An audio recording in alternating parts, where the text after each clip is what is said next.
November 10 ലോക പ്രതിരോധ കുത്തിവയ്പ്പ് ദിനം അഥവാ വേൾഡ് ഇമ്മ്യൂണൈസേഷൻ ഡേ. വാക്സിനുകളെക്കുറിച്ചുള്ള അവബോധം വർദ്ധിപ്പിക്കുന്നതിനായാണ് ഈ ദിനം നമ്മൾ ആചരിക്കുന്നത്. നമുക്കറിയാം കുട്ടിക്കാലത്തെ പല വാക്സിനുകളും എത്രത്തോളം ഉപകാരപ്രദമാണെന്ന്. പോളിയോ, BCG മുതലായവ കുട്ടികളുടെ മാത്രമല്ല അമ്മമാരുടെയും അതുവഴി സമൂഹത്തിൻ്റെ തന്നെയും ആരോഗ്യം നിലനിർത്തുന്നു. അതുപോലെ തന്നെ COVID-19 വാക്സിനുകൾ COVID-19 എന്ന മഹാമാരിയുടെ തീവ്രമായ ഫലങ്ങളിൽ നിന്നും നമ്മുടെ സമൂഹത്തെ രക്ഷിച്ചതായിട്ടും നമുക്കറിയാം. എന്നാൽ പ്രതിരോധ കുത്തിവയ്പ്പുകൾ കുട്ടികൾക്ക് മാത്രമുള്ളതല്ല.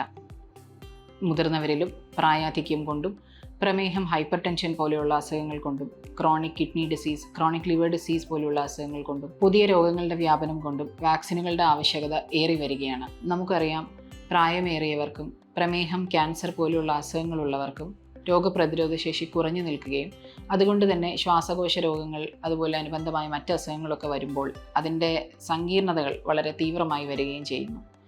ഇവർക്കൊക്കെ തന്നെയും ഇൻഫ്ലുവൻസ വാക്സിൻ, ന്യൂമോകോക്കൽ എന്നീ വാക്സിനുകൾ എടുക്കുന്നത് വഴി ഈ സങ്കീർണതകൾ ഒരു പരിധിവരെ തടയാനും അവരുടെ രോഗപ്രതിരോധ ശേഷി നിലനിർത്താനും സാധിക്കും.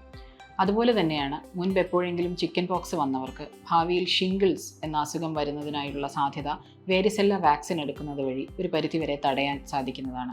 ഇന്ത്യയിലെ ദീർഘകാല പ്രതിരോധ കുത്തിവയ്പ്പ് പദ്ധതികളായ universal immunisation programme, mission Indradhanush എന്നിവയുടെയൊക്കെയും ഫലമാണ് ആരോഗ്യമുള്ള ഇന്നത്തെ തലമുറ. ജീവിതത്തിൻ്റെ ഓരോരോ ഘട്ടങ്ങളിലും ആവശ്യമായ വാക്സിനുകൾ എടുക്കുന്നത് വഴി സമൂഹത്തിൻ്റെ തന്നെ ആരോഗ്യത്തെ സംരക്ഷിക്കുകയും പ്രതിരോധശേഷി നിലനിർത്തുകയും ചെയ്യാൻ സാധിക്കും.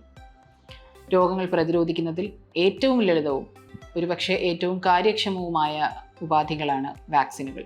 അതുകൊണ്ട് നമുക്ക് ഓർക്കാം, പ്രതിരോധ കുത്തിവയ്പ്പ് എല്ലാവർക്കും. ആരോഗ്യമുള്ള ജീവിതം, സന്തോഷമുള്ള സമൂഹം.